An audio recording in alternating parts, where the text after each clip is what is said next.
Hey everyone, Sirturmund here again. So a few weeks ago when we had the last Runeterra open, I ended up doing these videos that I usually don't do, which is like kind of like a bar review, where we kind of go through all the rounds of the Runeterra open and the top cup that we played and kind of do like a review, kind of like do a voiceover. I ended up doing the same thing this past weekend, so I participated in the most recent Runeterra Open, and I ended up recording all my games again with the purpose of doing kind of like these bot reviews videos with you. So just like last time, a few weeks ago, you're gonna get two videos.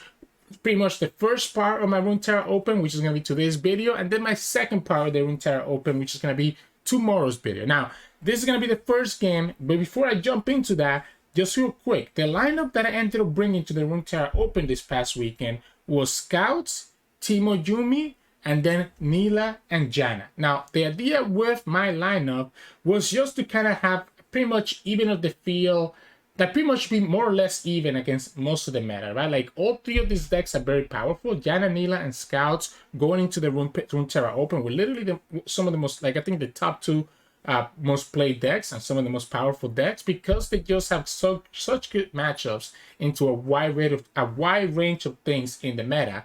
And then Teemo Yuumi, I picked that as my third deck because I wasn't feeling like Darius Gnar as a third option. And Teemo Yuumi also has a lot of good matchups into a lot of different things in the meta as well. In general, the things that I'm looking to ban are stuff like Formidables, right? Which can be really problematic against both our Nilah, Janna, our Scouts decks, and all the stuff like Seraphine said as well, which can be annoying against the Elusive and the Nilah Janna deck.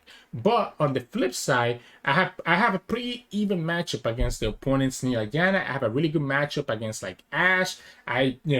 So I get kind of like the freedom to choose and pick what I want to ban, and that's kind of what I was going for with the three decks that I chose. But anyways, let's jump ahead to the first game. And I'm pretty sure in this first game, in the first match, I end up banning the Bane Aatrox.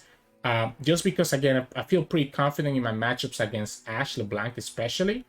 And I'm not scared of beating the Janna Nilah multiple times, right? So yeah, so there you go. I end up banning the Aatrox deck because that mid-range deck can be a little bit problematic at first. And the opponent ends up banning my Nilah Janna. So in my head, I'm like, okay, let's start with a good matchup here. And I wanted to start with the Elusive into the Ashe because he has a better matchup into them than my Scouts deck. And again, this is the first match of the Runeterra Open for me, but I do have two buys already from having two Prime Glories. So technically we're already 2-0. So this is technically match number 3. So let's kind of see how it goes. I like keeping one skip because we have the attack token on 1 and trying to look for like a 1-drop. Unfortunately, we don't get it. So we kind of like, oh, really? We didn't get the 1-drop, so can't really do much about that. Our opponent also gets the Omen Hawk on turn 1. So I'm already like, man, like this is already not looking too hot, right? This is already not looking too hot for us. And the opponent has like a challenger unit, apparently, because why wouldn't they, right? They have kind of like everything. Now, opponent ended up attacking, which I think is a mistake, because obviously the attack lets me just play my skip here, right? So now I can just play the skip and be able to just play Yuumi next turn. I end up taking the Brittle Steel. I end up taking the Challenger, sorry, because obviously we don't want the opponent to challenge our units. We end up putting the Yuumi on the skip, and now obviously the skip is going to get bigger and bigger every single turn, right? I can't remember if I attack here, but I probably shouldn't attack because... okay, I end up attacking anyways. I guess he lets us level up the Yuumi. But my thought is that if I attack and the opponent blocks with the Omen Hawk, then if they had the +2 equipment, the +2 blade, they could actually challenge with the +2 and try to kill my skip. Of course, I do have this Mystic Shot, so it's not like a big deal, but it is what it is. I end up throwing this Mystic Shot on this one, on this Legionnaire, just because, on this Legion Marauder, just because I don't want it to just get beat up by the Marauders. Opponent commits the Elixir of Iron, so I just say, okay, whatever, I'll commit my double Mystic, right? I lose the burn for next turn, but I'm trying to like keep myself alive, right? I'm trying to keep myself alive because I don't think I'll be able to really deal with two Marauders buffing each other up every single turn. So I have to be a little bit careful with that, right? The opponent goes and attacks here. We go ahead and play Teemo. And I know that Teemo can get stopped by the Brittle Steel, can also get stopped by the Omen Hawk. But if the opponent ends up blocking the Teemo, I think it ends up being better because that means we get to push that 5 damage with the skip, right? We go ahead and play the Sting Officer. Gets a second Almond Hawk. So now it's a little bit different, right? Because now the opponent has double Almond Hawk and one of them has +2 power. So I guess I still rip it. I still say whatever. Honestly, I guess I don't mind it, right? Because I need to deal with this. I don't have any other way to deal with the Almond Hawks. So if I keep just holding back, I'm never going to commit lethal. And the opponent, again, has these Marauders that are going to be a problem. So we end up just going like this. At least one Sting Officer potentially gets through. So we get to have those Flash Bombs, which can potentially hit their Challenger or their second Almond Hawk and keep me in a happy place. This Yuumi is going to level up next turn if the opponent has no way to deal with her. And the opponent even just the Shroom right away. And we have this Eye of the Storm now to refill our hand. Because it kind of was getting a little bit scary here not to have any way to refill my hand. So I think I'm feeling good, right? The double Almond Hawk is definitely annoying. The Challenger is definitely annoying. And even the British Steel. But with this Yuumi leveling up, it's not impossible for us to be able to get there. If the opponent ends up getting the health, so they're going to be able to keep that Challenger alive. I was thinking, what's the right pick here? Like, the health is nice because I'm not being defensive. The equipment doesn't really matter, I don't think, but I end up picking it anyways. Yeah, I end up not defending here, right? So you don't want to defend until the very last minute, if possible. Until you actually need to defend, you don't need to defend, right? That's how you gotta play this matchup. So the opponent goes for the Teemo. I guess they're scared of the Puff Caps. I don't have to block here, right? We have the skip leveling up next turn. We can play the second Kel Maidens, and we're just going for these Elusives. I guess I was a little bit scared of the Reckoning here, because the opponent has exactly 7 mana. So I didn't want to develop the Kel Maidens, and I think that was actually kind of correct. If the opponent has the Reckoning here, then they have the Reckoning here, right? Like at this point, I'm like, okay, if you have Reckoning, that's fine. But I just didn't want to deal with it last time. I guess, honestly, I should have just done it. I should have probably just done it because if the opponent goes for the Reckoning, that would have lost their Elusive blocker. I should have just developed the Kel Maidens last turn and not played around the Reckoning. Let's find a new best friend. Opponent ends up finding the third Almond Hawk, and at this point, I'm like, really, man? Third Almond Hawk? I ended up doing the +2 buff on the Explorer because he has 4 health, so it doesn't get punished by the opponent's British Steel. And we can just attack here. Here's where it kind of gets a little bit dicey, right? Because I'm at 6 health, so I'm not like safe. Our opponent got that Almond Hawk, which means that my Kel Maiden ends up dying anyways. If I commit this British Steel, I get to push some damage. I mean, if I commit this Heroic Refrain, I get to push some damage. But it's still gonna be super scary here. I think I should just go for the Divine Whirlwind, right? Because we have the Divine Whirlwind enabled this time. So we can Divine Whirlwind if we need to. Okay, I don't know that I agree with this. I should have gone for the Divine Whirlwind on the +2 on the 2/2. I guess he ends up getting punished anyways, but I think I should have gone for the Divine Whirlwind on the 2/2, right? Because he would have stopped them from having a Challenger next turn. I mean, we would have at least had access to the I guess my thought was, let's kill the Elusive, right? Let's kill the Elusive blocker. We have to sacrifice one of our Elusives here. If we can kill that Almond Hawk, then we just kind of win the game, because we can then attack with the Yuumi, and the opponent, we have the Spell Shield, right? So a little bit of an awkward matchup, just because the opponent ended up having all these freaking Elusive blockers. I actually should go for the Divine Whirlwind first and eat up cards from their hand. But I end up going for the skip and end up hitting exactly the Sky Splitter. So I ended up getting lucky, right? And opponent ends up not using the... Because the way that it should have been, right? Like, I guess I should have gone for the Divine Whirlwind. We ended up not getting punished, right? But I should have gone for the Divine Whirlwind first, in my opinion. And even if he eats up the Sky Splitter, it is what it is. I ended up getting rewarded for it, but I don't like that. I don't like that. Like let's look at this back, right? If I play, okay, so the opponent has 4 cards, right? Opponent has 4 cards. We know one of them is the Anaka, the Darkin Spear. So if I go skip, I can hit the Darkin Spear, right? But if I don't hit the Darkin Spear, like there's 4 cards. There's 4 cards in their hand. There's a 50% chance that I hit the Darkin Spear, 50% chance that I don't. So even if I'm playing around the Darkin Spear, buffing up the Omen Hawk, I should have started with the Divine Whirlwind first. I guess that's not true. I know why I did it now. I know why I did it now. It's because I have the Explorers, right? I have the Explorers Destruction. So I could actually destroy the Anaka even if I miss it, right? Even if I miss it, I can destroy the Darkin Spear because I have the Explorer's Malfunction. I have enough to play Divine Whirlwind, Explorer's Malfunction, and skip. I don't know which is the order here. I don't know which is the right order here. I got rewarded because the opponent had a Sky Splitter, but the opponent could have as easily had like a Reckoning to punish the King, the King of the Reef, for example. But I guess, again, if they go for Reckoning, I'm fine with it.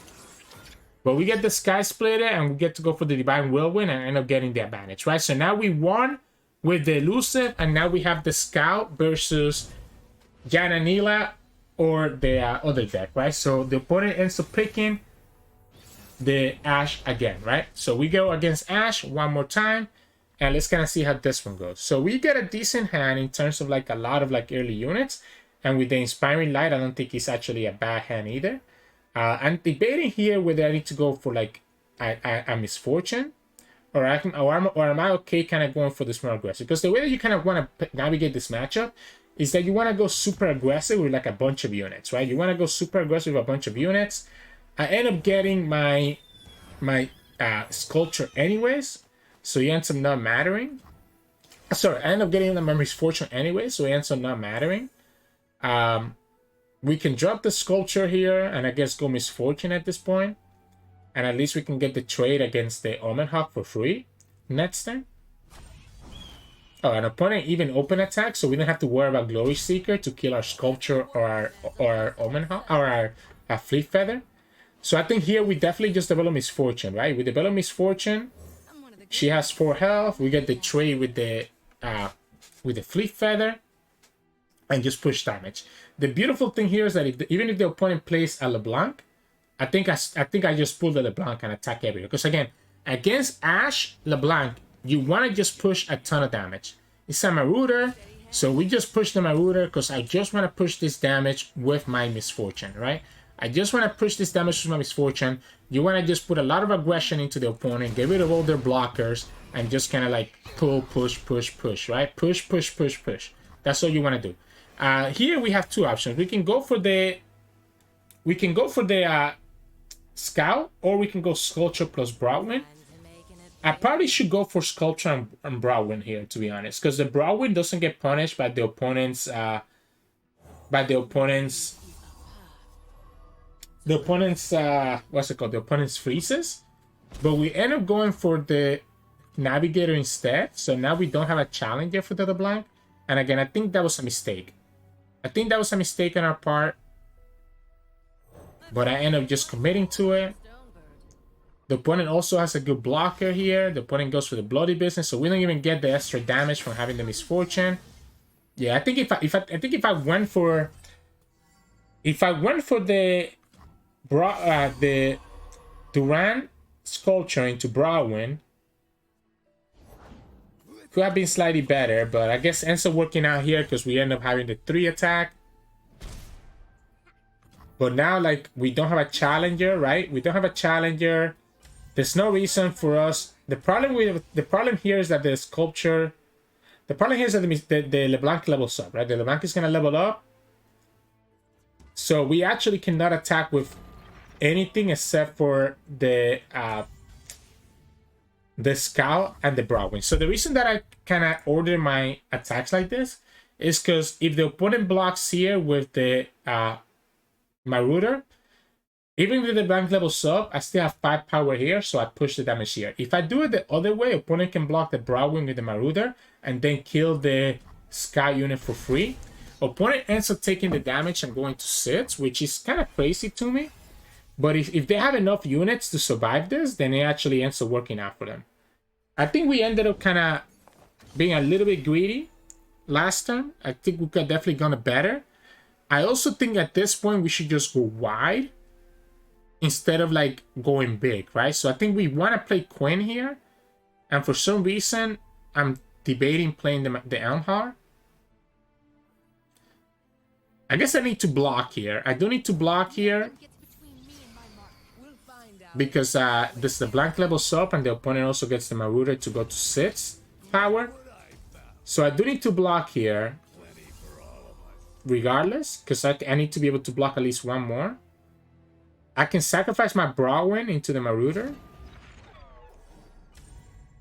And just, I guess, white Quinn and not white Quinn. The reason I don't want to go to 1 is because of the Black Sigil Malice, right? I made that mistake one time in a video recently, and someone in the comments called it out. So I didn't want to make the mistake again, right?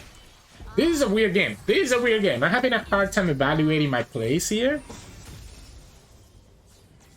Because at this point, I just need to find 6 damage, right? I just need to find 6 damage. The Queen still dies to the blank spell if the opponent has it.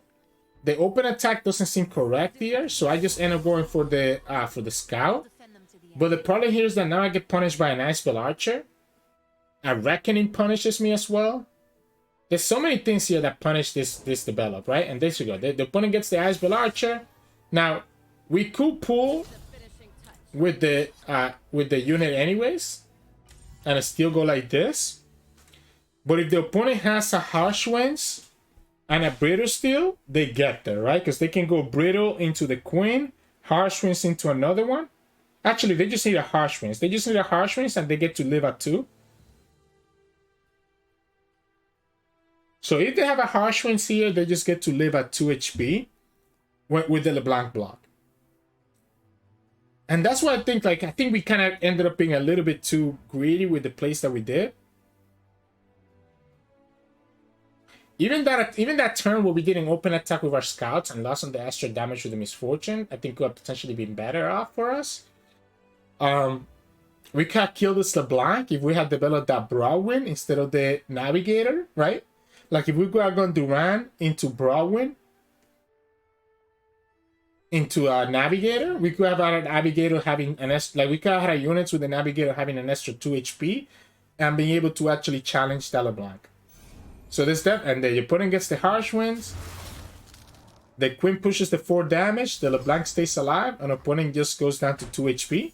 But it still has 2 blockers. Has the mirror image. And yeah, I mean, and they get a challenger now. And if that's a quick attack Blade Fragment, then I don't see how we can win this. Okay, I say that, but we end up being able to go wide again. We end up being able to go wide again because of the Navigator.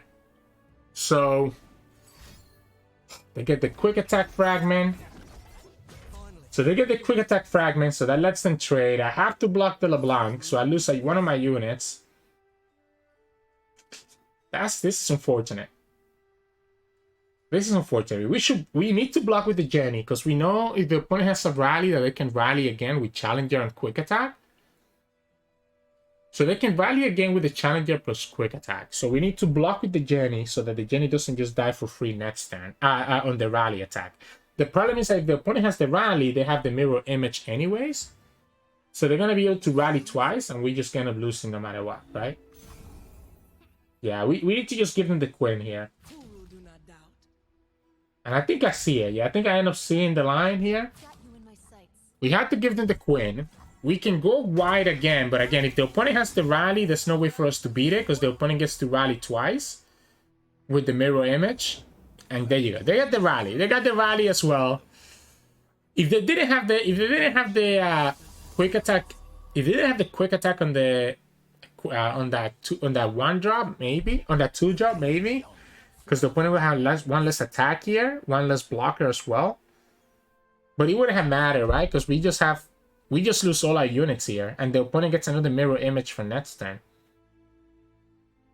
So we can skip ahead on this, right? Like, we know what's going to happen. There's no way for us to prevent lethal here, because the opponent gets the mirror image. And I guess we actually prevented the lethal, right? We prevented the lethal, but we lost all our units.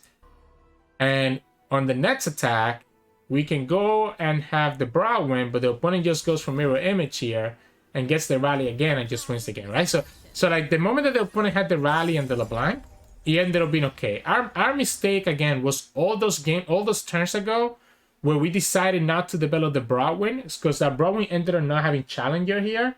And it means that the LeBlanc got to stay alive for this long and be able to get all that value from mirror image. Leaving that LeBlanc alive literally cost us the game. Literally. Because if that LeBlanc is not alive, we don't have to worry about the mirror image, and we're not worrying about the quick attack on the LeBlanc, forcing us to take as much damage as we're taking throughout the whole game. So I get to catch my mistake at least. So then in the last matchup, we have Scouts versus Nilah Janna. Now, going against Nilah Janna is always going to be scary, right? Because it's like a deck that can just pull bullshit out of nowhere and just win the game. But like I said, I've been feeling very comfortable. I was feeling very comfortable playing against this Janna Nilah matchup, especially with Scouts. So let's kind of see how this ends up going. So we end up going to the matchup, and I think we have a good hand. I think we have a decent hand with the Sculpture, but I actually think we actually end up throwing it away maybe, because in this matchup, what you want to see is brow win. You usually want to see brow win because it just makes it more harder for them to really get any value with the Nilah. We end up getting the brow win and the Misfortune and a Surgeon and a Sculpture. Sign me up. I'm just gonna go like this. I should probably just throw this. I'm gonna pass. I guess I just pass first, right? I pass first because the opponent can just develop their Nilah if they want to, and now we just go brow win. And again, that's why the brow win is so important here, because it's such a good blocker into the Nilah. If the opponent goes ahead and commits like Howling Gale here, doesn't even kill my brow win. I guess no, it does kill it because they play the Nilah. Yeah. What am I talking about? Yeah, they play the Howling Gale there. I might actually go for Surgeon. I think, okay, well, we have the form up. If we didn't get the form up, I would have gone for Surgeon. If we didn't get the form up, the Surgeon would have been better, because the only way for them to kill Misfortune is with the Divine Whirlwind, and the Divine Whirlwind gets punished by the form up. So now we get to push 8 damage in a single turn while also killing the Nilah. If we don't top deck that form up, the Surgeon would have been better as a blocker for the Nilah again next time. But just like that, I think literally that form up might actually just win us the game. Because now the opponent, like, now this is just so big, right? This is so big. I'm thinking the Sculpture here might actually be better. Because if we go Sculpture into brow win, we actually have enough mana to go Champion Strength next turn. I might actually go the opposite though, because the problem here, if I play the Sculpture first, I don't have a way to skip the brow win the Challenger. So that's exactly what I'm thinking, that we just go brow win into Sculpture, open attack, kill their Janna, and then just go Champion Strength and get there. Yeah, because this is enough to kill the Janna while keeping my brow win alive. We're pushing damage everywhere else. And we just go like this. Now, the opponent obviously drew 2 cards, so they have enough to go for Divine Whirlwind and something else. They could have Divine Whirlwind plus Mystic Shot. And if they do, and if they kill at least 2 of my units, then probably we don't Champion Strength here. We just go for Marai and Surgeon and Champion Strength next turn. But the open attack is important because we play around them having the 0 mana units, right? And yeah, they go for it. They still lose their Janna. We still keep a brow win alive. They still take 3 damage. And we're chilling. We're chilling. Again, the opponent could still have those 0 mana units here if they got it, and they just got a Nilah instead. And unfortunately for them, again, I have this Surgeon. So I have this Surgeon, which is going to be a problem because they cannot attack with Nilah. And then we just go Champion Strength next turn. Opponent just gave us a Mystic and a Divine Whirlwind. So I'm banking on them not having and now we have the Chambers. Like, these top decks in this game are ridiculous. Because now with the Chambers, it means that we can actually save one of our units. even if the opponent has a divine whirlwind to like if the opponent has a divine whirlwind and uses it on the surgeon, we can actually save the surgeon with our chain best, right? So the opponent should probably play around chain best, but it's hard to play around a one-off card. I think we just go for champion strength, right? Like there's nothing here that the opponent has that's really scaring me. Again, they could have the 0 cost units because they just drew. If they don't, it's because they have a lot of the removal. So if they don't have one of the mariners, it's because they have a lot of removal instead. Regardless, I think with 5 units on the field, we just rip the champion strength, especially because it's the opponent's attack token. I will guarantee that at least one of these units, wow, they actually end up drawing instead of the mana. So yeah, we just go champion strength. Opponent has 5 mana. They could still have Divine Whirlwind plus Mystic Shot. And it looks like they top deck that Mystic Shot. Or whatever card is here, right? But again, we have this Chain Best. So if the opponent targets the Surgeon, they just end up getting punished no matter what. So it's really hard. It's really hard for the opponent to find a good line here. And yeah, oh, double gacha. So they top deck one of those gachas, but the gacha gets punished by the Chain Best. So now the Chain Best literally makes it so that it is exactly enough for us to have lethal, right? Even if the opponent does, even if we don't hit that Chain Best, we will still keep all 3 of our units alive. Alright, and we can kill their Nilah, and the opponent has to also block with their Miriam. And we still keep 3 units alive. I think, ooh, sorry, I just dropped my phone. And can go for champion strength and kind of go from there. So that's the first game. And that's how we start. So right now, we end up being 3-0.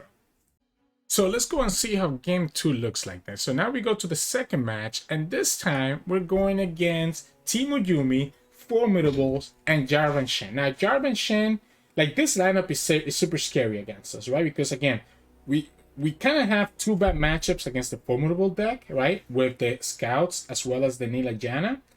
We have a bad matchup of Scouts into Shen Jarvan. And then we have a bad matchup of Nilah Janna into Teemo, right? So like there's at least 1 bad matchup that each of our things have. But in my head, I wanna ban this one because there's 2 bad matchups here versus just 1 bad matchup on either ones, right? So I think I wanna ban the Formidables and just take my chances against the Shen Jarvan because the Elusives and the Nilah Janna do very well into Shen Jarvan, right? So like we know that here we can do really well. Now opponent ends up banning our Scouts, so that's fine with me because it means that we don't have to deal with Shen Jarvan. We end up starting with the Teemo Yuumi, but I actually think I should have started with Nilah Janna, right? I should have started with Nilah Janna in case the opponent ended up queuing up Shen Jarvan first. We would being able to avoid the bad matchup. Ended up being that the opponent ended up queuing up the Teemo deck. So let's see how this one goes. Now my hand doesn't look bad with the birds, but we don't have a lot of elusives, right? We don't have a lot of elusives, which is what I kind of want. I'm scared that if I get rid of this Clockling and I won't have any units for the bird to buff. So I end up actually keeping the Clockling. It's also good because the Clockling can like bounce, like shuffle the flash bombs away from us. So I end up passing here, which I think is actually maybe a mistake. I was scared of the bird hitting another bird. So I was scared of like going for the double for 1 bird. I'd rather go for the double bird and just try to hit one of these big elusives. Let's see which one do we hit. Ooh, yeah, there you go. See, that's why we go for the double bird, right? We end up getting our skip. Technically, if we open attack, we push 4 damage. I hate Omen Hawk. So I end up taking the Omen Hawk. But I wonder if the Puffcat Peddler was actually better, because we can always deal with the Omen Hawk. Like, the Omen Hawk can only give them 1 block. The Puffcat Peddler gives them, like, all these Puffcaps that are going to be a problem for us. So maybe it would have been better to actually go for the Puffcat Peddler, because that's kind of like one of their win conditions. But we end up taking the Omen Hawk. That means that I'm going to go more aggressive than anything else. The opponent didn't show us Caitlyn last turn, which is interesting. They do have these flash bombs. I can shuffle the flash bombs away, like I said, with my augmented Clockling. I want to see if the opponent throws us a second Caitlyn, right? If they throw us a second Caitlyn, then that's where we do it. Nope. So I guess we're just gonna flip that around. I think I like the Sting Officer here. Just a cheaper elusive. Because we do have this heroic reframe, right? We have this heroic reframe. So we are kind of aggroing down, right? Now here, I think I should have actually blocked the Puffcat Peddler. I think I should have actually blocked the Puffcat Peddler. And what I should have done is block the Puffcat Peddler to bait out their Sky Splitter early on instead of doing it later. But it's fine. We end up saving the 2 damage anyways. We got another skip. So we can actually play out our whole hand here while still having enough for Heroic Refrain. And that's kind of what I was counting. Like 2, 4, 7, right? So I have enough here for 7. We get their Karina. We can go Acorn and Sting Officer. And I still have enough mana to be able to play the Heroic Refrain, which kind of saves us and blows the opponent out if they have a Mystic Shot. Now, the opponent still hasn't shown me that they have like a Mystic Shot. It also helps us if the opponent has a Freeze. Opponent's just gonna go for these clouds, right? It still kind of seems like they have a Mystic Shot. So I'm just gonna open attack here. This is 8 damage, even without the Heroic Refrain. Okay, well, like, I could have technically pushed more damage and had lethal if I just go for Heroic Refrain. But at this point, the opponent has taken 7 damage and we have like 5 burn in our hand. So all we need to do is just push too much damage. I think I can just chill and just relax here, right? Like I can just attack next turn and be okay. Now, I don't want to die to like a potential the 2 mana spell that draws 2 cards for both players, right? So I'm like, okay, I need to actually kind of block in a way. I do need to kind of block. I need to spread it out. Because again, we only need to push 2 damage. There's no reason for me to like get greedy here.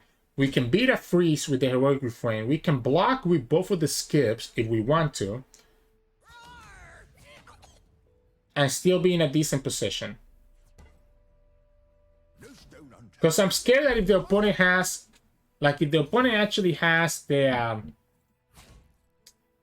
what's it called? Like I don't want to be low enough that I'm dying to like random puff caps and the opponent having the 2 mana draw. We know we're going to open attack next turn. We should definitely block. We should definitely block here, right? So I end up blocking with the one that has the Yuumi because the opponent has no way to play the Karina. We end up keeping our other 2 1-drops on the field. Our other 2 1-power units on the field. So that we can push at least those 2 damage that we keep talking about. I wonder if it's actually better for us to... Okay, so they just play the Sky Splitter right now. Yeah, opponent's just trying to push as much damage as they can here. So that they can just go for the 2 mana PNC spell that makes us draw and kind of go from there, right? But again, I don't know that that's going to be enough.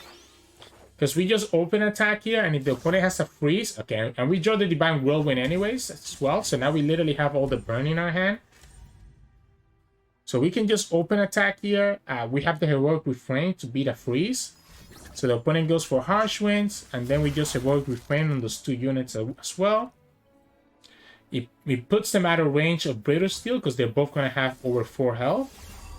Yeah, so we just go like this, and opponent goes down to just 1 HP, and then we can just finish up with like a Mystic Shot, Divine Whirlwind, any way that we want, right? So this ends up working out for us here, and we end up just winning the game. And now winning this matchup makes me feel really comfortable about this match because now I know that I'm guaranteed to get the Nilah Janna versus Shen Jarvan matchup, right? So I'm guaranteed to get the Nilah Janna versus Shen Jarvan matchup, and that matchup is so bad for the Shen Jarvan player. So even if we lose game 2 here, I'm feeling like great. I'm feeling great and like, okay, well, we're about to go into a really unfavorable matchup, right? Like Janna Nilah into Teemo is so bad because we draw so much. But at the same time, we're also gonna go into a very favorable matchup. So it's like we can either steal the favorable matchup or just do what we're supposed to do and win the favorable matchup. So let's see what happens first. Opponent ends up queuing up the Teemo first, right? So the opponent queues up the Teemo deck, and they're probably like, I want to get a win, right? I want to get a win. So the opponent wants to get a win. Cool. Get your win, my friend, right? Get your win. It might matter in the tiebreakers, right? So We keep the Nilah. We have the Nilah. I don't think the opponent has a lot of great blockers for the Nilah. I end up keeping the Howling Gale for their Puffcap Peddler and their Caitlyn. The opponent gets the Omen Hawk. We go ahead and play the Nilah. Unfortunately, we got this Helmsman too early, but I mean we can always draft it back, so that's not bad. The back for us. We can always updraft it back with the Miriam. Opponent could technically have Sky Splitter here, but it's fine because it doesn't kill the Nilah. The opponent just doesn't care as well because, you know, yeah, I can just do whatever.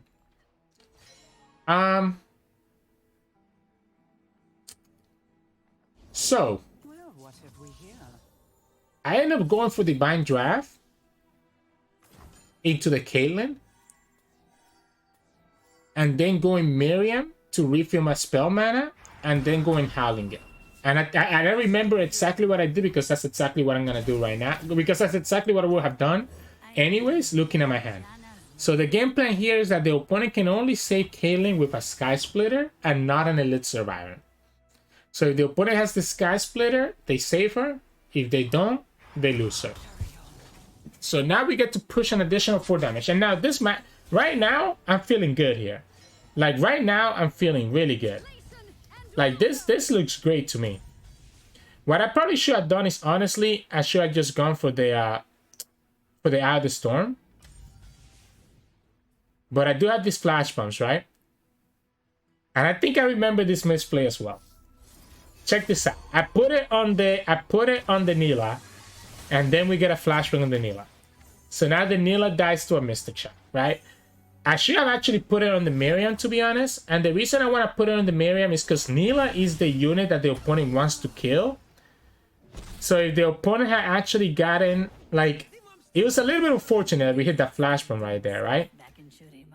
Cannot deny that. Like, that flashbang was super unlucky. But I also feel like I should have always put it on the Miriam, because if the opponent has double Mystic Shot, they always go after the Nilah instead of the Miriam.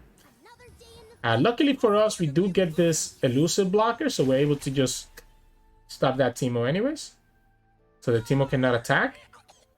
I think we just block with the elusive. We should block with the Miriam and the elusive, I think. If we're not blocking with Miriam, it's because I'm thinking that I want to just push damage and just kind of like try to burn them out.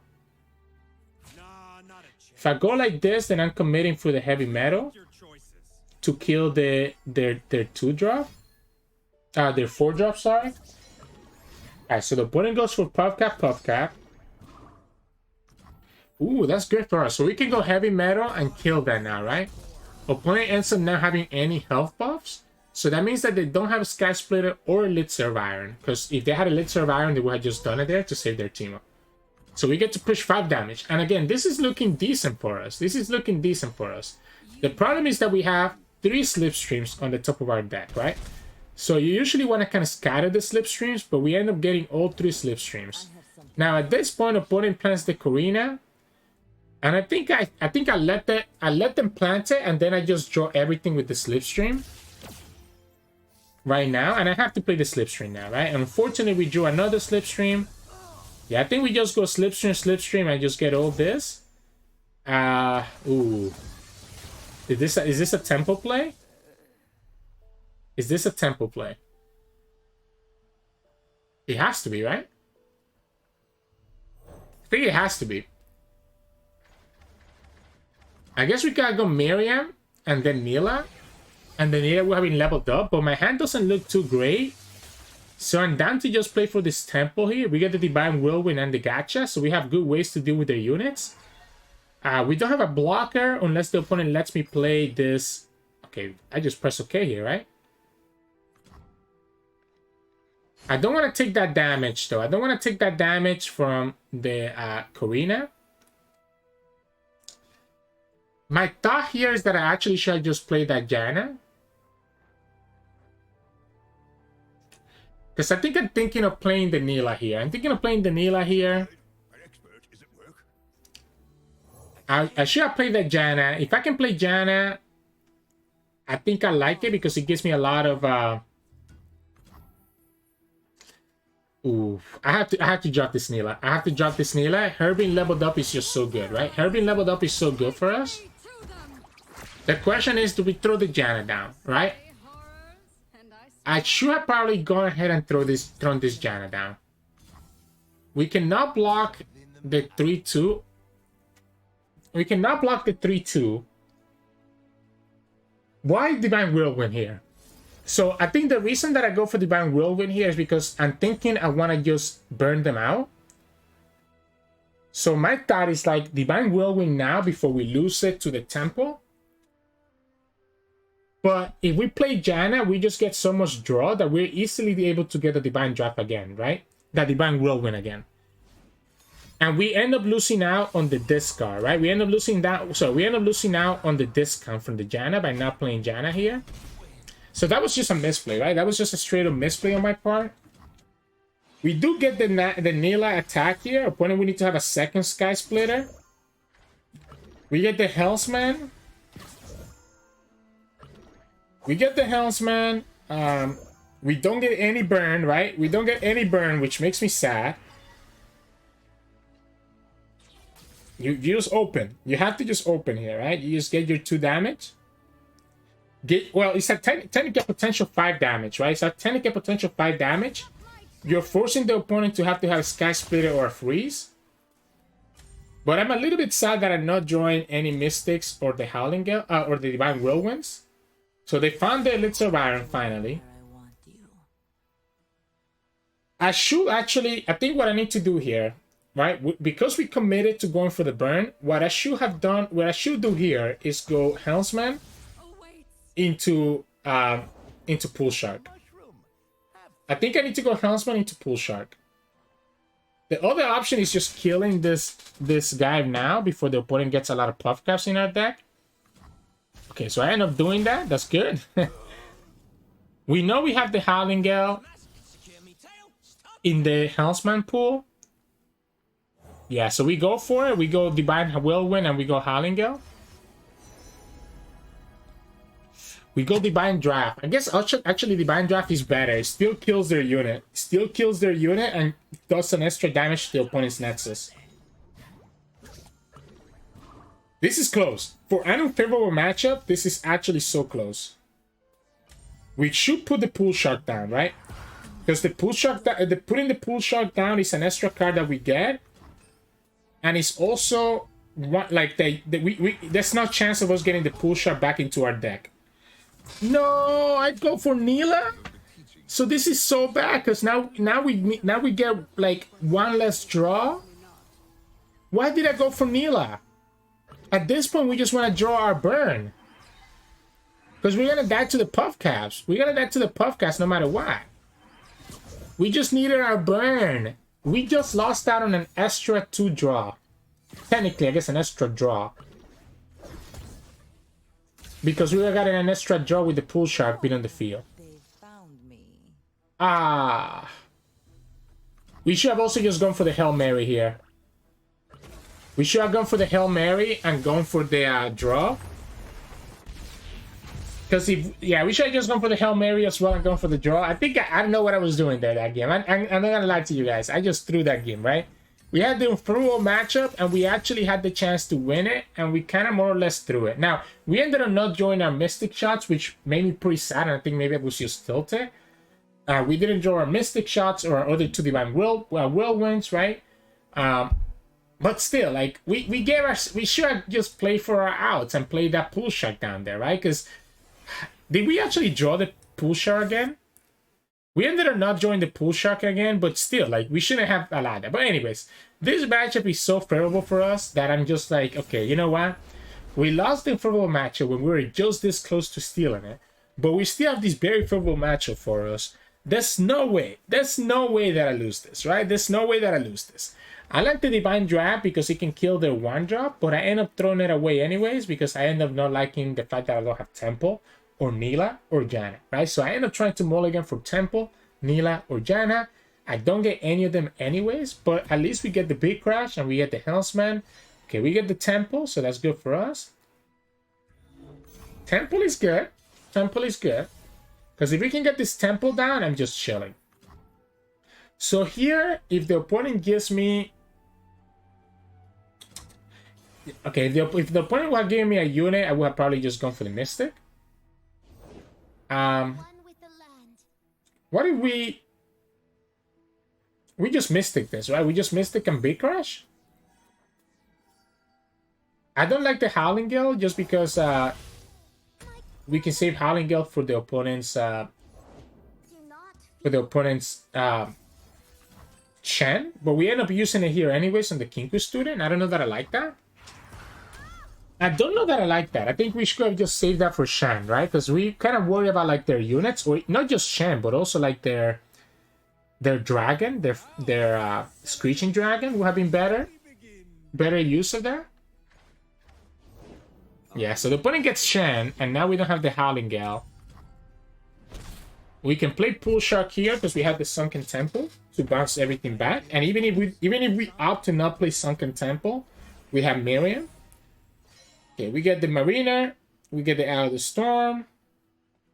So this is pretty good for us.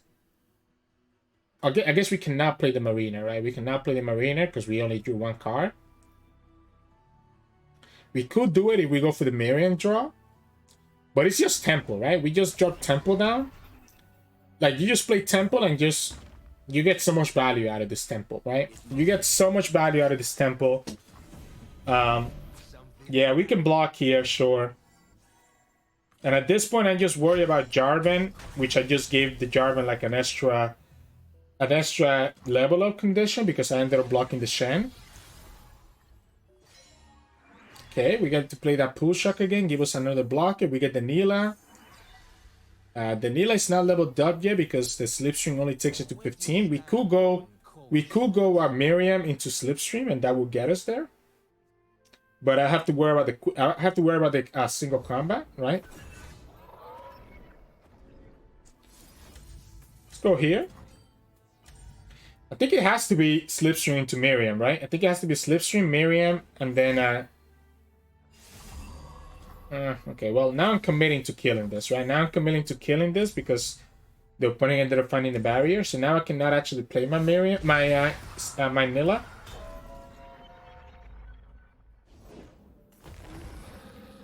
Yeah, you go Slipstream first. Miriam second. Yeah, let's bounce back the Out of the Storm. Let's get the mana back, and then we just pass. If I had a Howling Gale, that would have been so good, right?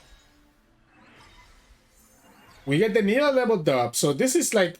I think we're still in a good spot. Just because this matchup is so bad for them, I still think we're in a good spot, but our hand is definitely not the best, right? And the opponent gets a leveled up Jarvan. So our hand is not the best. Opponent gets level of Jarvan and level of Shen. We take a ton of damage here. We have our Janna, we have our Nilah. We have Janna, we have Nilah. We should play Janna first, right? I don't think we updraft. I think we just skip here. I guess we can updraft the Miriams. Yeah, sure, we can updraft the Miriams. Get ourselves a draw. Because all we need is Out of the Storm to reduce 3 cards here. Yeah, they go like this. We go Out of the Storm right now. And I like doing the Out of the Storm right now so that you get the reduction. Yeah, I think you want to have the reduction here. We can even gacha now and kill their dragon. So we end up top decking the gacha, which is perfect. And we can still play Nilah and play our... Marina. The Nilah being leveled up is gonna be good for us to kind of reduce the opponent's stuff. They still have this Jarvan, which is a problem, and we kind of still like in a not a great position, right? But the Nilah open attack puts all their units a little bit more vulnerable to like Divine Whirlwind or something like that. I'm looking for a Helmsman now, right? We just threw away our Helmsman. But I'm looking for another Helmsman. Okay, there we go. And we get the Cloudwinder as well. So we can actually play Cloudwinder and the Helmsman. And I think that puts us in a really good position. So I think we just open here. And if the opponent wants to sacrifice a unit against our Nilah, that's fine. Because we have the Divine Whirlwind to back it up. Now, if I have only played Howling Gale. I did play a Divine Whirlwind. I played a Divine Whirlwind and a Howling Gale. So we do have both here. We do have both here to be able to pop their stuff, right? Now, opponent can just pop this Nilah with the Jarvan, but I'm forcing it to have another barrier, right? So I'm forcing them to have another barrier. So here I'm forcing it to have another barrier. And again, this elephant just carries us here. Because now, even if the opponent has the barrier or the form up, they get to kill the Nilah. But their Jarvan goes back to having no protection. And the opponent only has one card in their hand. And now, this is why the elephant makes so much sense in this deck. Because you can just drop down the elephant and just clear the opponent's board.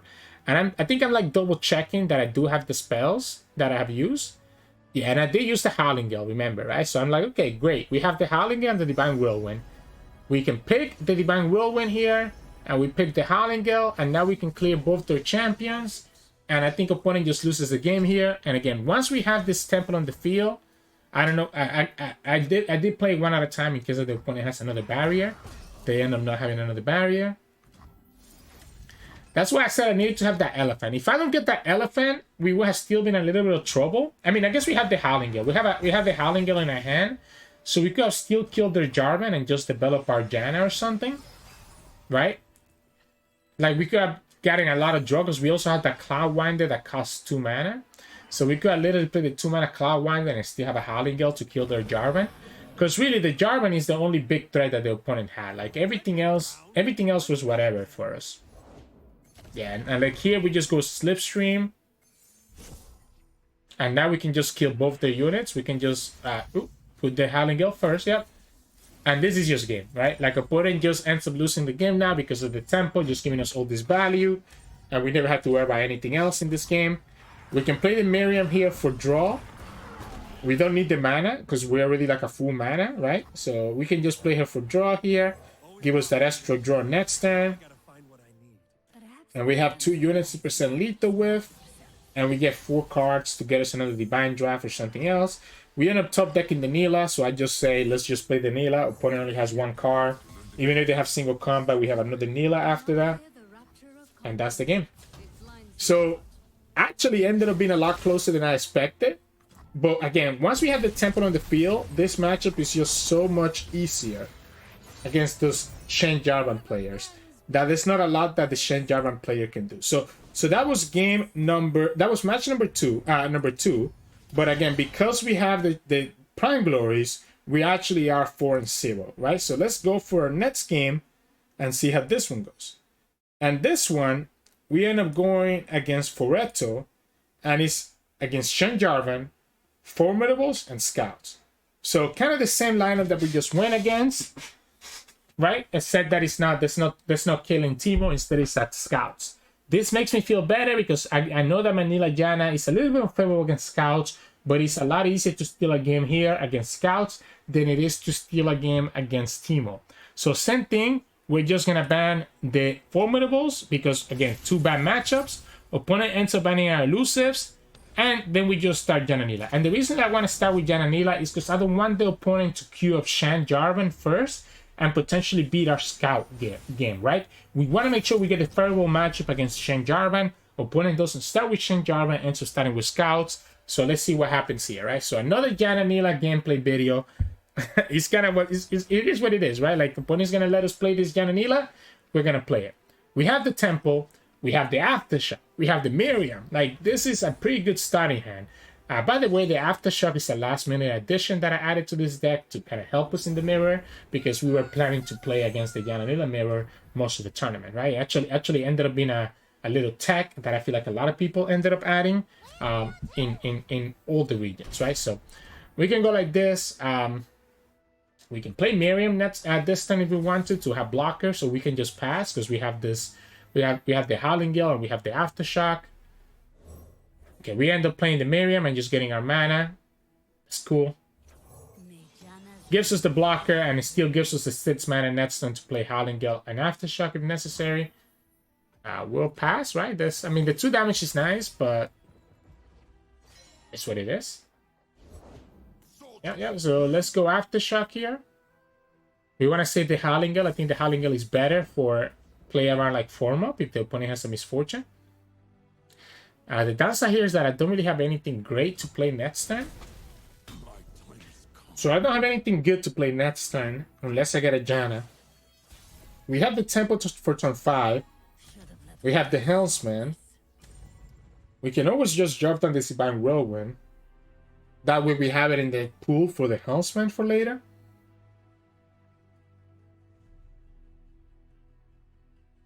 Okay, for Eto, I mean, there's no way. I mean, if you consider the form up here, that's kind of silly, right?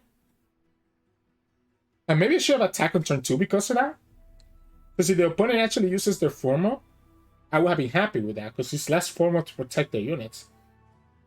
We know how much form up is critical at just blowing opponents out, right? So they don't go for the form up, they just go for a navigator. I kind of don't like this fearsome, and I don't want to waste my mana, so I'm just going to give you the Howling Gale. So I give them the Howling Gale. The opponent has one less scout unit now. Actually, they're going to give us the form up, okay? So they give us the form up here. Sure. They can go for the Demacia next turn. If they go for the Demacia next turn, we can always go for the Divine Whirlwind. So now I'm in a position, because we ended up getting the Mariner, that I'm actually going to go like this. And just play this Mariner right here, because that also enables... It gives me a Fearsome blocker, and he also enables my Divine Whirlwind, right? Once the opponent ends up doing nothing, I think I'm going to go here anyways to play on the Champion Strength next turn. I have blockers, so the problem here is Champion Strength. Right? Opponent has 4 units. If they have Champion Strength, we get punished. Opponent cannot attack. Okay, well, that's fine. That's fine. I didn't play around that. The good thing about that is that the opponent now doesn't have access to Champion Strength. So the opponent now, okay, yeah, opponent saw... I didn't want to emote them. That was more for you guys. Since I knew I was going to show you this, I wanted to kind of show you a little bit of my reactions, right? During the actual game. The problem here is that I can either take an extra 3 damage or I can lose both units. I think we just choose to just trade everything. I don't want to take that extra 3 damage just to keep a unit alive. I think it's better to just trade now instead of later.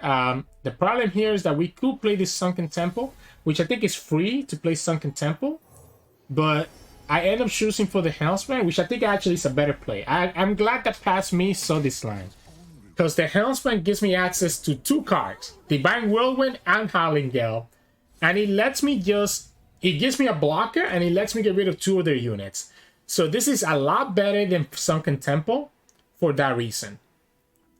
Yeah, this is a lot better than Sunken Temple exactly for this reason. Because it gives me the blocker while also letting me get rid of 2 units. And guess what we can do next turn? We can go for Helmsman again. Get ourselves another blocker and be able to remove their units again.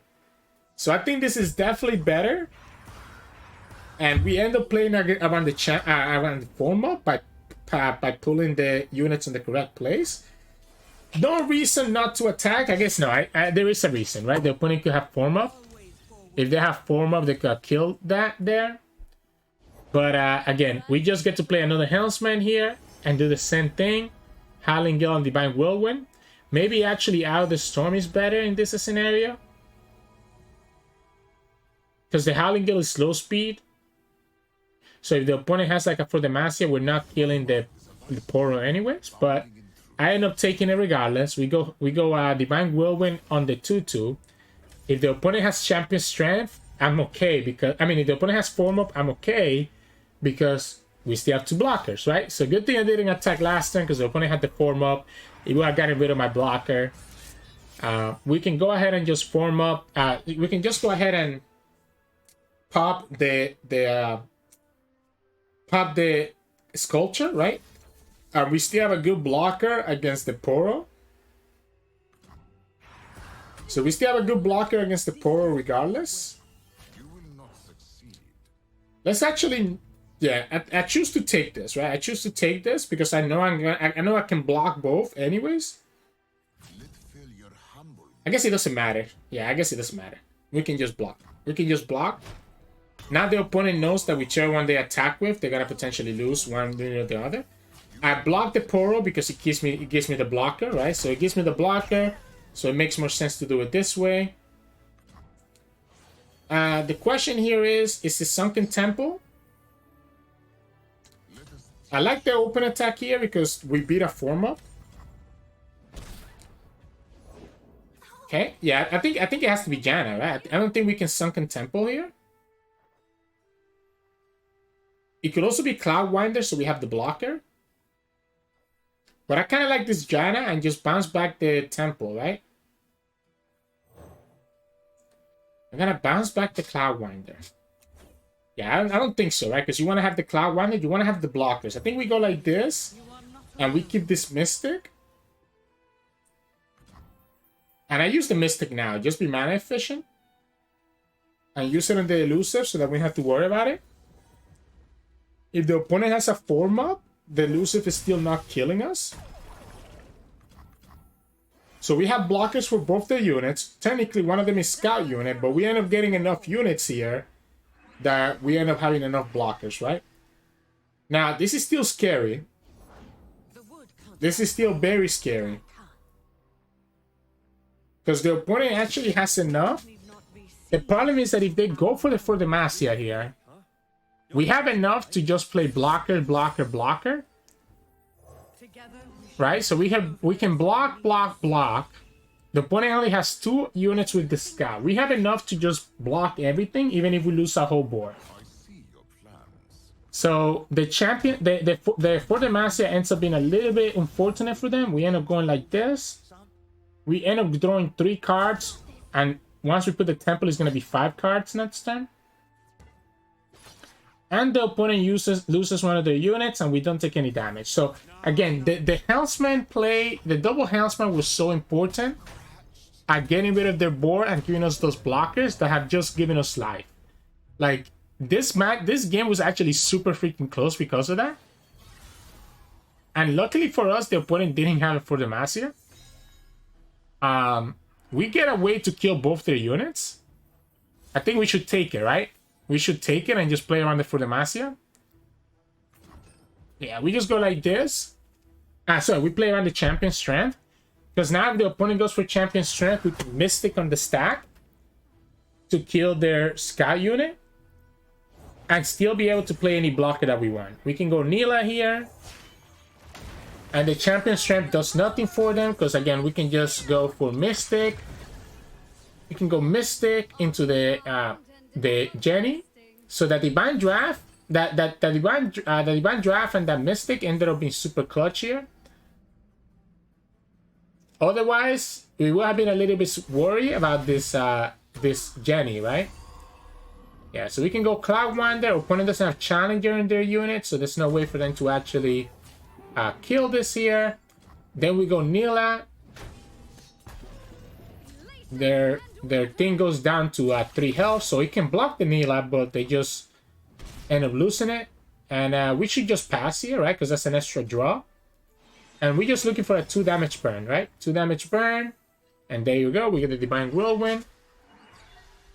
And we get that. So those elephants is the reason. This is a good example of why we play elephant, right? This is a good example of why we play elephant. Just because it's just so good at getting us the value that we would otherwise be missing, right? So ended up working out for us. Even if the opponent had Misfortune, we ended up having a lot of removal for Misfortune as well when you count for the elephant. And again, just having those blockers with the elephant, you ended up being so good for us. So now we have the Scout matchup. It's a little bit unfavorable against the Shenjari, right? So this matchup is favorable for the opponent. So I'm a little bit scared about how this matchup is gonna go, but let's see what ends up happening, right? I think there's a couple players that I have tested with that have told me like, hey, just go for it, right? Like it is unfavorable, but it's not difficult for you to steal this matchup. And this hand looks crazy. Like even the double Misfortune looks crazy to me because the Make It Rain is a nice way to pop barriers. So I'm just gonna keep it, and we even get the Shell Shocker, so we end up getting like a blocker. And I'm down to take this block right now if you give it to me. Okay. Like, this hand is nuts. And we get Champion Strength. This hand is nuts. The only thing that could make this hand better will be form up. And we're attacking on turn 4, by the way, which means that we can literally go Misfortune into Navigator and just be chilling. Now, the single combat here is a little bit annoying, but I think we should just develop the Misfortune, because if the opponent has single combat, we have that Make a Rain, which is going to allow us to kill both their units, right? So we just pass here. If the opponent has single combat, that's why I'm hovering that. I have that Make a Rain to remove the barrier. So here we go, Navigator. And yeah, the opponent gets the Shen. That's cute. We'll attack with both. Trying to determine if it is like actually good attack, and I think it is. Opponent can block either one and kill them anyways. We still have this Make It Rain. She's gonna give us some value.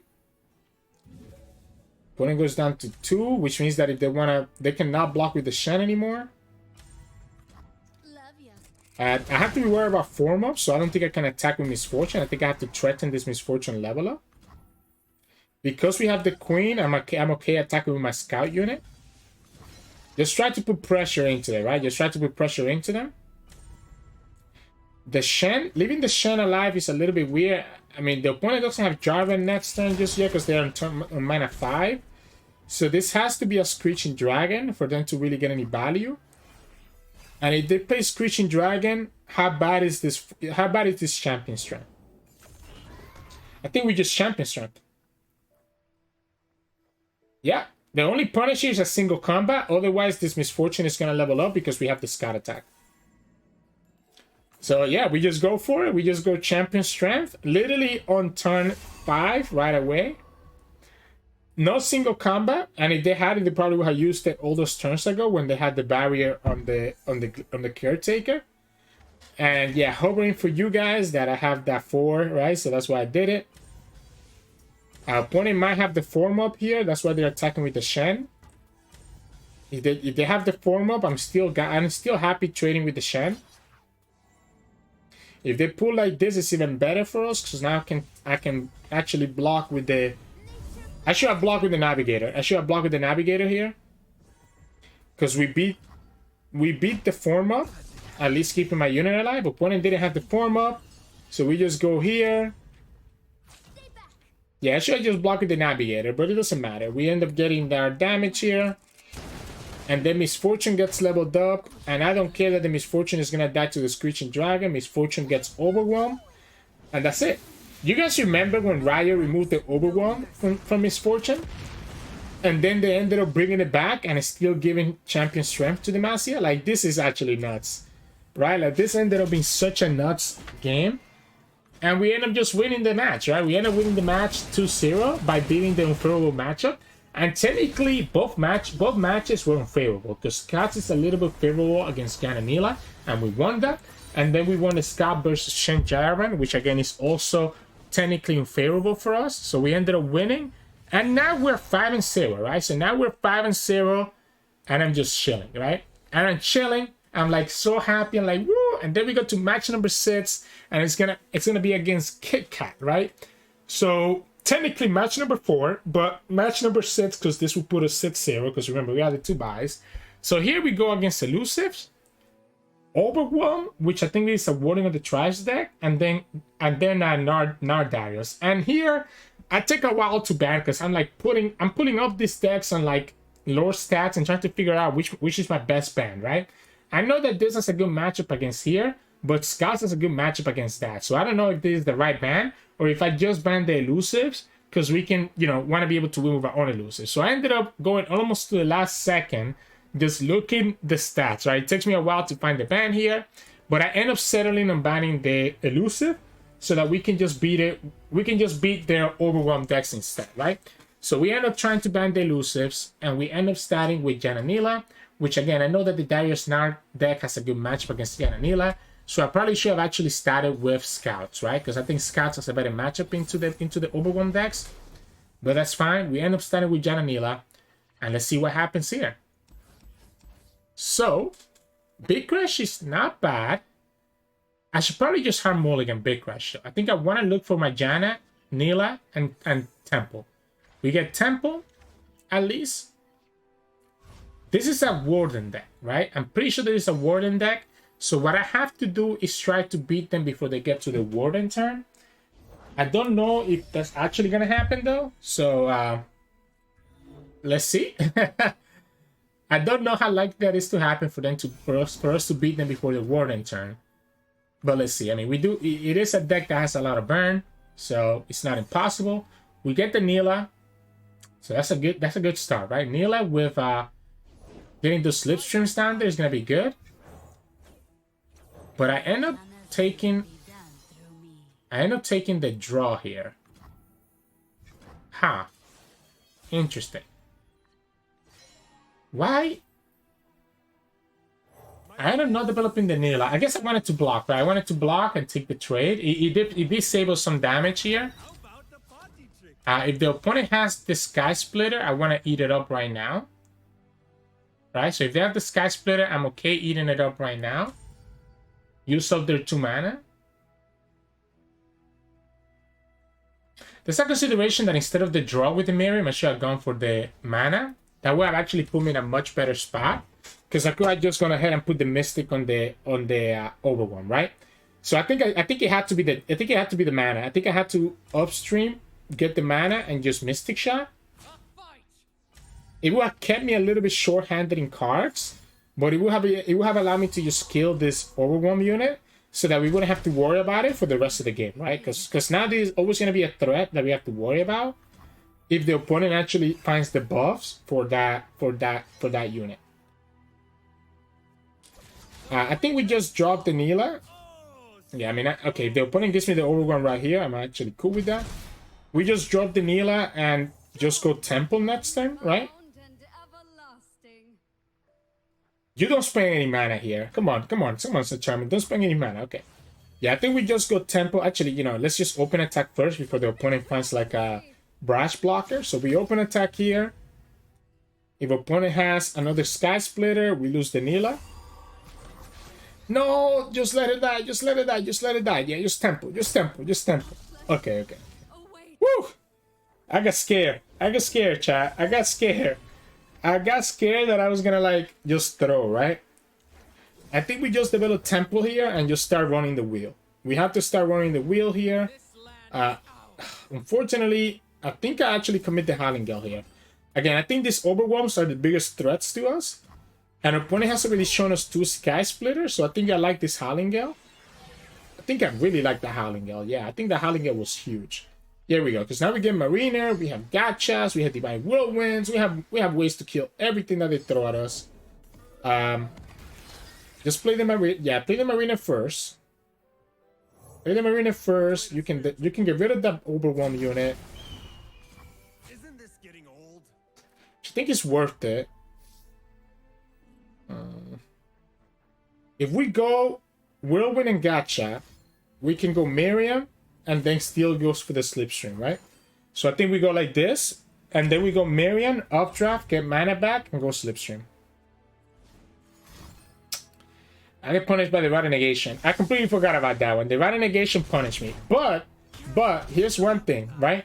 They use Rite of Negation on the mana gem because obviously I still have 2 mana. Which means that they actually are for 1 mana behind. Which means that we potentially... it delays their Warden, right? It delays their Warden. So the Rite of Negation definitely annoyed me, and I completely forgot about it. The Rite of Negation definitely annoyed me. But just having this... How we play... I guess we have this Slipstream on the pool, right? I think I like the Helmsman. I think I like the Helmsman a lot here, right? Because we have the Divine Whirlwind and Howling Gale. So we can go Divine Whirlwind on the Overwhelm and Howling Gale on the second Overwhelm. So we can go like this. And here, yeah, let's just go like this. Boom, boom. Yeah, the opponent slowing down their warding of the tribes gives us a lot of life, right? Like, I think if we just deal with the Overwhelms so that we don't have to ever worry about Fury, Battle Fury, then I think it's fine. I'm okay attacking with the Miriam because I have this Mystic Shot to kill their Fearsome. If they don't block with the Fearsome, it's okay, but I want to start pushing damage into the opponent, right? Now, the Sejuani can still be a little bit scary. So the Sejuani can be a little bit scary. But I think I'm fine, right? I think I'm in a good mood here. I mean the Sejuani is scary because it can freeze my other Fearsome blocker. So then the opponent will have access to this Fearsome attacker and as well as the Overwhelm. And that could be enough for them to percent lethal, but we end up getting another Fearsome blocker. So we end up getting rewarded here. Because we were looking kind of dead here, right? We were looking kind of dead. That would have been exactly... That would have been like 9 damage. So we were looking kind of dead if we didn't draw another Fearsome blocker. We end up getting... I mean, we have so many outs, right? We could have also gotten a Divine Whirlwind to pop that... We also had Nilah that we could have drawn, right? Like, there's a lot of Fearsome blockers that we had. So, I mean, it's a little bit lucky. But, I mean, it's not like it's that lucky, right? We can just pass here. Go Cloudwinder. I guess I don't need the Miriam. I don't need the Miriam, so I might as well just send her back. I like playing this Howling Gale. Just getting the Sejuani a little bit lower. Yeah, I like playing this Howling Gale and Sejuani. It makes it so that my units can also attack into the opponent next turn. And just push 4 damage potentially. We can also attack with the Janna, to be honest. Yeah, we open attack here. With us having the Eye of the Storm. Oh, we can now Heavy Metal. I like the Heavy Metal. I like the Heavy Metal because we have this Divine Whirlwind to pop an additional blocker. And we can actually just level up this Janna this turn as well. Yeah, like we can actually literally level up this Janna. We go Pool Shark. Again, any blocker gets punished by Divine Whirlwind. And I think that's what I'm going for. I'm trying to just level up Janna. Yeah, we go Divine Whirlwind, and then we put the Mystic on the stack. And the Janna gets leveled up, and we get to push a ton of damage. Opponent could have had a second Sejuani. But the second Sejuani will have literally lost in the game, because the opponent wants to have that Overwhelm, right? So, Battle Fury. Actually, it's funny, because the opponent can actually just lose that unit too, right? Like here, we can just go Mystic. Yeah, we just attack, right? Because again, the opponent has to kind of block. Like, opponent has to kind of block here.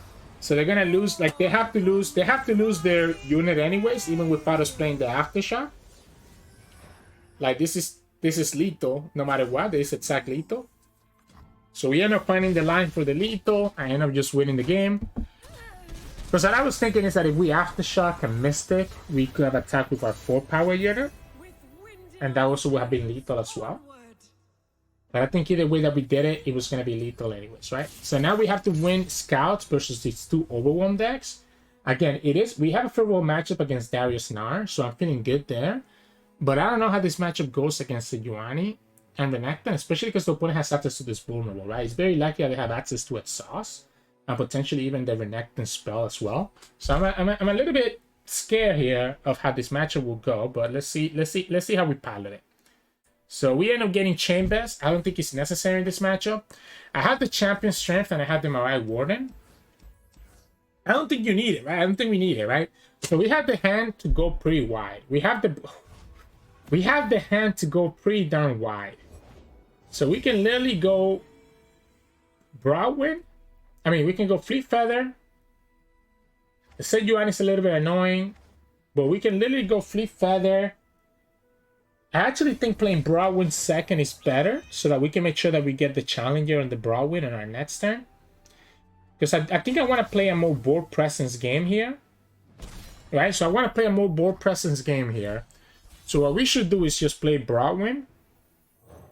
That way next turn we can go Misfortune. Then we can play Marai. Then we can play Inspiring Light. And that should be pretty crazy, no? That should be pretty crazy. Opponent taps out with the Merciless Hunter. I'm scared of its sauce. Okay, actually, so I ended up getting scared here of the Renekton Ruthless Predator. I should develop my Mirai Warden because of that, right? Yeah, so I developed Mirai Warden here. Sky Splitter could be a problem if we block with the Broadwind, but I think we have to block with the Broadwind if we can. I also don't mind blocking their Overwhelm unit. So like the opponent attacks here, I think we block with Broadwind and block the Overwhelm with the Mirai Warden. So we trade with the Raider with the Mirai Warden and just block, because the opponent could have one Sky Splitter and it can only save one of their 2 units. Right, I couldn't save both. I think we block, yeah, I think we block with the Broadwind. Now, opponent's not giving us, like, this is such a good block, because we still have the Challenger. So we can still challenge the second. Yeah, so we can go ahead, pass, play Misfortune. Now, what I'm debating here is, if we play Inspiring Light here, I guess we have to, right? You have to be Inspiring Light because we don't have enough for Champion Strength. So there is an easy Inspiring Light. When it gets a big Bone Club, right? So the Overwhelm kind of gets a little bit scary here. So now I have to find a way to just finish this game as soon as possible. I think we challenge here and here. The opponent goes down to 9. We kind of like in aggression mode. We kind of like in aggression mode here. This Overwhelm is kind of scary, but this Misfortune is gonna be pretty nasty, right? So here, we can save for Champion Strength. Or we can just go for Demacia, right? We can also just go for Demacia. Like we can go second Inspiring Light and then for Demacia.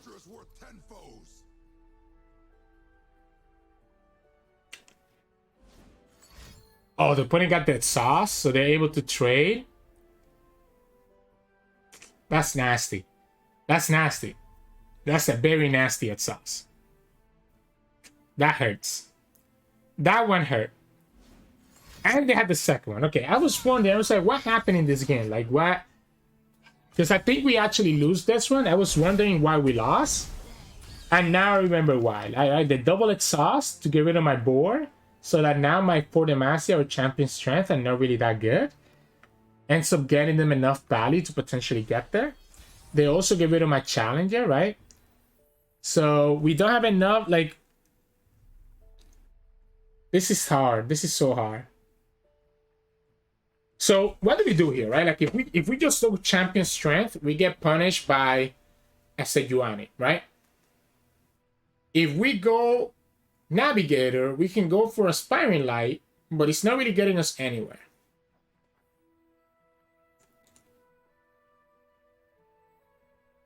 Yeah, so we can go Navigator, Inspiring Light. If we had another Mirai Warden, this would be so clutch. Because we can go Mirai Warden into for Demacia. I'm scared of the Sejuani. I'm scared of the Sejuani. So the opponent has 8 mana, 8 health. They get another tough speaker. We can go Inspiring Light here.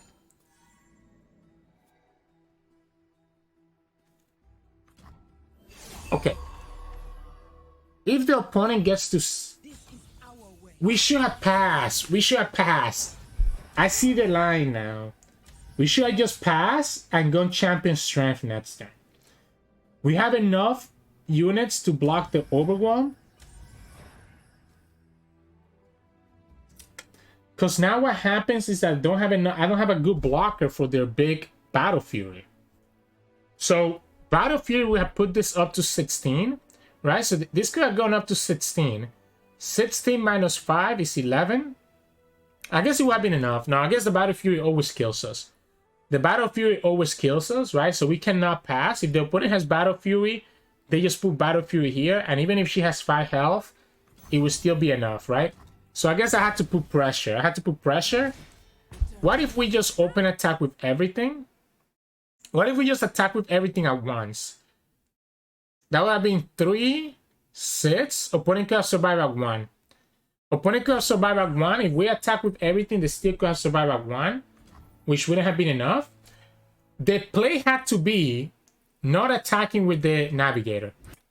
So the line here was not to attack with the navigator, just attack with the Shaman Wind. That will push 3 damage. Then we use the Shaman Wind draw and have the rest of my units to push the rest of the damage that we need to actually present lethal. Yeah, because if we would have pushed 3 damage, opponent would have still been at 4. Then we would have gone Shaman Wind. Still had the navigator here. We could have gone 5 wide. And this is pushing 2 damage, and we just needed one other unit to just hit, right? I guess it depends what the opponent's last card was. We don't know what their last card was. Oh, it was Sky Splitter. Yeah, we would have won. We would have won. If this card is not a freeze, we would have just won, right? We would have won the Shaman, because we would have had an extra unit to attack with. Opponent had a Sky Splitter in their hand. And now... the other card was 3 Sisters. Okay, they had 3 Sisters. Never mind. They would have still been able to win. They had the 3 Sisters, so they still would have been able to win. Because the Fury or the Sky Splitter would have been enough, right? They could have just frozen. They had enough mana to play that 3 Sisters. So we would have lost. Okay. So that misplay didn't matter because opponent has Sky Splitters and the 3 Sisters. So they could have used the Sky Splitter to save one of their units and still would have lethal on the open. Sure. I guess the play had to be not attack then, right? Not attack with the navigator at all. Wow, okay. But we lost that game, and now we go to the 3rd game of the match, and it's going to be, again, a favorable matchup for us, which is going to be against Scouts. I kind of want to go wide, because I know that's how we beat them. We end up getting Champion Strength, Sculpture, Broadwind, Marai Warden. This is hot. This is hot. I like this. I like this hand. Fortunately, the opponent gets their 2-1. I might have to actually just play this first Broadwind just like that, just so that we have a blocker for this for that card. Yeah, I might have to just go here because we need to have a blocker into the Saboteur, right? We need to have a blocker into the Saboteur. We'll attack here, push 3 damage. Kind of sucks not being able to play this Sculpture, right? But I also cannot take this much damage. The opponent had a very aggressive start. Very aggressive start. Wow, yeah. Very aggressive start. I guess we just block here because that way we stop the damage, right? It has to be the Saboteur, yeah. We go after the Saboteur. We go after the Saboteur to stop that extra damage. I think it's time now for us to play the Sculpture. So we can go Sculpture, Shell Shocker, Broadwind, Marai Warden, right? So Sculpture, Shell Shocker, Broadwind, Marai Warden, and it still gives me 2 mana if we get like a... So... I pivot, right? Do I pivot? I think we want to go for the Masia next turn. Sorry, we could have gone Champion Strength next turn. If we went Marai Warden. If we went Marai Warden, we could have gone Champion Strength next turn. I think at this point, I think the Champion Strength is a no-go, so I think we just play the Marai Warden and just settle for a Champion Strength later. We have a lot of units here. Unfortunately, Mr. Thrift doesn't really do much for us. We have a lot of units here, and we have a lot of health. We go... Let them trade because we have the form-up? Or no? Okay, no. We don't want to use the form-up, I guess. Yeah, unfortunately, I think we just go for the Masia next turn, right? We have to just go for the Masia next turn. We just go Surgeon. We go Surgeon. We go for the Masia. And that should be enough. The Mr. Trip is still a pretty good blocker. The problem here is I'm getting low on health. We can trade. This is hard. If the Mr. Thrift was a unit that had more damage, that would have been so good. Because he ends up being like a non-value card here, right? It is going to get the power with the Champion Strength. But I don't think that's going to be enough. Unfortunately. So what do? We get the block, we get the favorable blocks, and then just fill our board, right? Okay, opponent ends up not doing anything. Yeah, let's just for the Demacia. We for the Demacia here, and we have enough to play form up, and then next turn we also still like we have enough to play for the Demacia, form up, and then champion strength next turn if necessary. Right? Like this is so hard for the opponent to deal with. This is so hard for the opponent to deal with. And they didn't push any damage last turn, so even if they have a Battle Fury next turn, I don't think we're dying because we have some 4 health units. So the opponent really needs to have like opponent needs to really have the stun, right? The stun spell to really push a lot of damage next time. They give us the Darius, we just attack everywhere. Opponent has to block a lot of cards here. Has to block a lot of cards. To block a little bit more.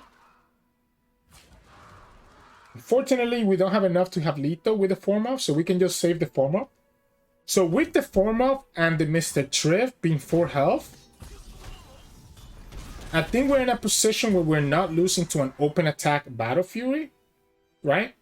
Because, okay, if the opponent has Battle Fury, they go 13 here. 13 minus 4, right? It's going to be 9. So it's not even lethal anyways. And now we just go Champion Strength and we just win the game. All right, so yeah, the Battle Fury open attack wasn't enough.